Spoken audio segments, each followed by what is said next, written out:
Éric Jaille est un skipper qui navigue différemment, vraiment différemment.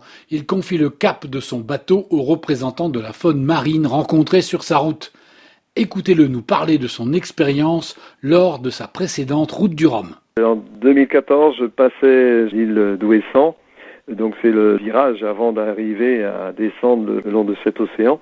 C'est toujours une zone où il y a pas mal de petits cailloux et puis de courants. Et puis il y a une zone qui est réservée au cargo, donc sur lequel on peut pas nous naviguer. Et en pleine nuit, j'ai suivi un dauphin, c'est-à-dire un dauphin m'a montré le chemin. C'est-à-dire qu'en fait il a commencé à sauter un petit peu et à jouer avec l'étrave du bateau. Et puis en partant, en me quittant au bout d'un petit moment, eh bien il est parti sur bâbord. Et donc ça a été pour moi un signe, donc j'en ai profité pour pousser la barre et puis aller dans la direction un petit peu plus à bâbord par rapport à la route que j'aurais fait. Et il avait raison, c'était beaucoup mieux. Le vent a changé un petit peu après et je me suis dit, oui, c'était beaucoup mieux d'être de ce côté-ci du bassin plutôt que de continuer dans la direction où j'aurais été s'il n'avait pas été là, quoi. Donc je prends toujours cette habitude, c'est Bernard Moitessier qui déjà faisait ça, et puis ça m'est resté. Quand il y a les dauphins qui partent, qui après avoir joué avec nous,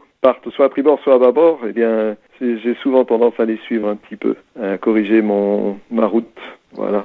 Quand on croise des animaux marins, il y a toujours beaucoup d'émotions. Éric Jaille va ainsi outre la course pour voir revivre des moments intenses en présence de la vie sauvage, mais aussi nous permettre à tous d'être les témoins de l'état de l'océan Atlantique, car comme le dit Éric, sur l'eau, on voit des choses formidables et d'autres qui le sont moins, comme le dispositif concentrateur de poissons que j'ai croisé lors de la course précédente. Et pour permettre à la vie sauvage marine et sous-marine d'éviter sa destruction, sa pollution, il faut faire entendre la voix de l'océan. C'est le message que porte Éric Jaille en traversant l'Atlantique dans cette course qu'il aborde différemment de tous les autres concurrents.